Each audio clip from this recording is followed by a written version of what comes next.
হায় হায়, দেখো কি কাণ্ড! নিপাস কিটক্যাটের নিপাপু মনে হয় পাগলই হয়ে গেছে। রান্না করেছে পটল বিরিয়ানি। পটল দিয়ে কখনো বিরিয়ানি হয়?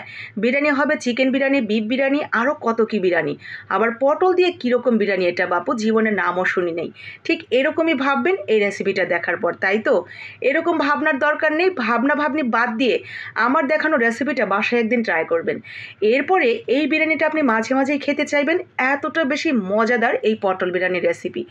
আমি প্রথমবার যখন এটা ট্রাই করেছিলাম নিজেই অবাক হয়ে গিয়েছিলাম কি করে পটল বিরিয়ানি এতটা মজার হতে পারে। সামান্য একটা সবজি পটল, সেটা দিয়েও যে এইভাবে বিরিয়ানি রান্না করা যায় এটা হয়তো কেউ কখনো কল্পনাও করেননি। কিন্তু নিপাস কিটক্যাট মানেই একটু ব্যতিক্রমী রান্না, সাধারণ রান্নাকে অসাধারণ করে তোলা। তো সেই মোতাবেক আমি কিন্তু আজকে অসাধারণ একটা রান্নার রেসিপি, সাধারণ একটা পটল দিয়ে আপনাদের সাথে শেয়ার করব। এই পটল বিরিয়ানির রেসিপিটা একবার যদি আপনি ট্রাই করেন নাক ছিটকানো বাদ দিয়ে, যে দেখি না একবার কেমন হয়, এরপরে জাস্ট এটার প্রেমে পড়ে যাবেন। পটলগুলোকে আমার একদম রসগোল্লার মতো মনে হচ্ছিল, এত বেশি ভালো লাগছিল এই পটলগুলো এই রাইসটার সাথে খেতে।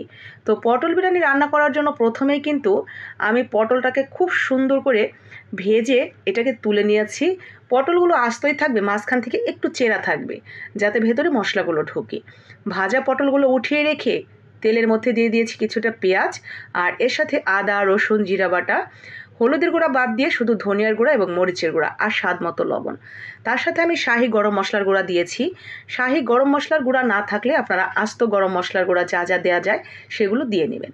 এরপরে এখানে আমি বিরিয়ানির মশলার থেকে একটু সামান্য মশলা এখানে যোগ করে দিয়েছি। আমি যেহেতু খুব বেশি চাউল নিইনি, এখানে আমি আমার হাতের 2 মুঠো চাউল নিয়েছি। তো 2 মুঠো চালের জন্য আমি 2 চা চামচ বিরিয়ানির মশলা যোগ করে দিয়েছি। বিরিয়ানির মশলাটা যখন খুব ভালোভাবে কষানো হয়ে গেছে, উপরে তেল ভেসে উঠেছে, ঠিক তখন দিয়ে দিলাম সেই ভাজা পটলগুলো।